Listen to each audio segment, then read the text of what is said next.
We are recording now. I'm back. I like watching myself. Well, I found myself a little humorous. All right. Pretty good. Ladies and gentlemen, I'm going to profile a little bit of what I'm up to. Only I want to remind you of something I think is very important first. There's something haywire going on here. And why I say haywire,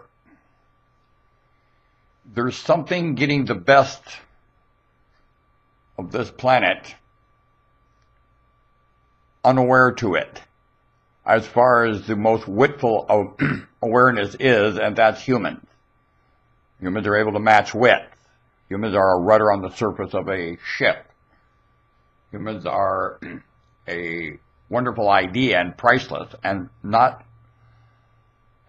in the mood of that. They see each other as some kind of jaded monster from some philosophy they've received that there's something wrong with them. And they need these sacrifices and little skits to maintain some kind of sovereignty among themselves and for a later lifetime when they face some kind of metamorphosis, which is all a pile of horseshit. And it has jaded the image of this creature, and something I think is pulling that. Something here where I think it's fungus. Something very local, not alien at all. Something local and getting a deceived effect taking place. Let's see, I didn't even look at the time, blast me. I'm going to call it 3 minutes. So,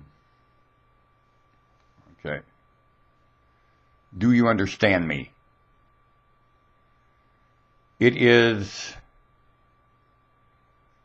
not logical to keep this up. And I have appeared as an echo of information, and I come to this from just overhearing, should get old Norman's hat there, overhearing the remarks and understanding a little bit and picturing the information that I've overheard.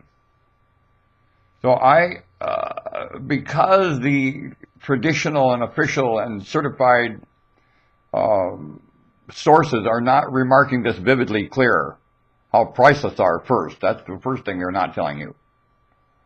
They can come out of education without this understanding and being an exclamation point in human living of this. There's something haywire happening. Education is a failure. Because that is the most evident thing about you, and education is not exclaiming that. I mean so loud that all the cosmos, this whole thing doesn't hear it. Something's fishy. You don't hear it. The cosmos doesn't hear it.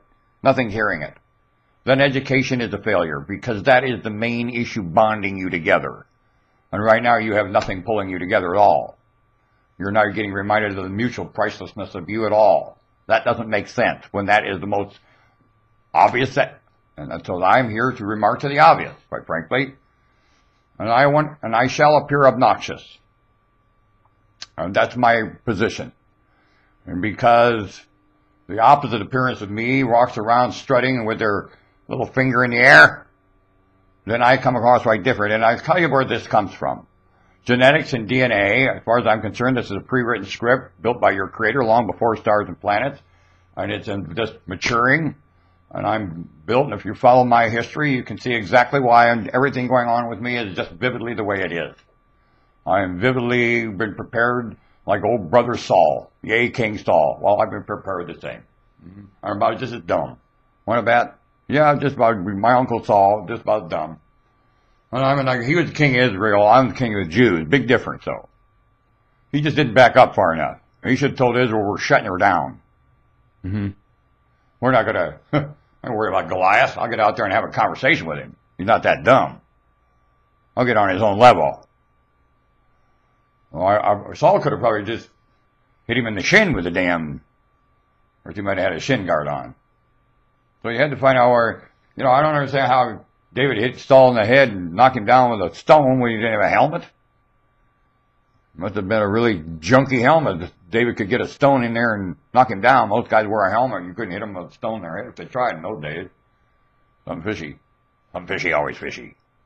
And with David, you knew there was always something fishy too. Him and Samuel pulling a fast one. David and Samuel pull a fast one. That ain't God.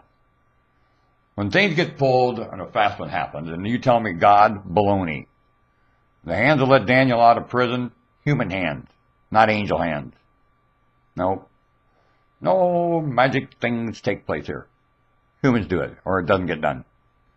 So that's why when you want to make this a nicer place to live, this planet gets nicer. You know what will make it nicer?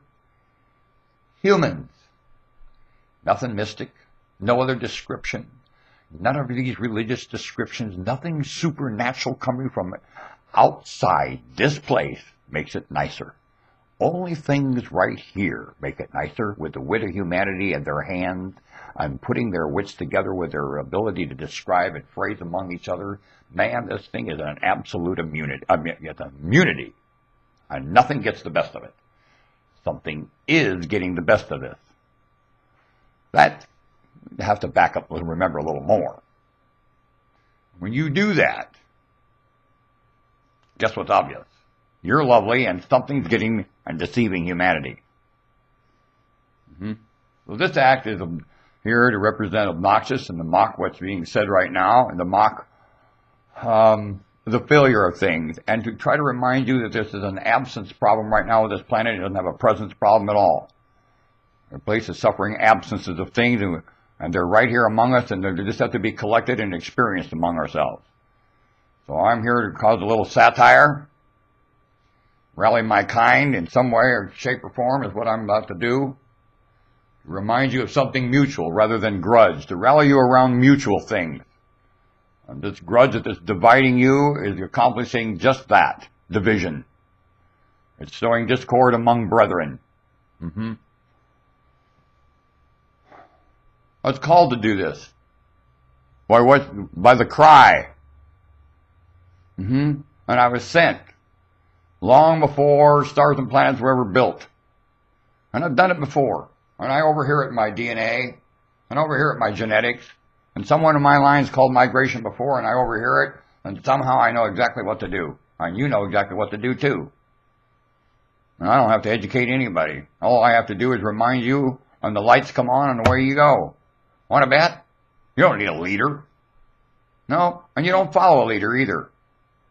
You follow your wits, and the storyline in your mind, and the storyline that lives here, and the picture that in your wits, and the picture that lives here. That's what you follow. And you need no one except reminding you of a few of the aspects and terms of that experience. And man, humanity, do you go. You are exciting and priceless. And I'm here to remind you plenty good of it. I'm trying to engineer this at the same time. Arr, laddie, this is a tough one. Looking at the time and arr. You know, I had a talk show once. I had to produce it and sell it. I was living in a van trying to produce and sell a talk show. I blew it. And of course, somebody evades. Anyway, we'll be back. I got to get going. It's time to take a break, as we used to say in the business. And with like Spalding, I shall return.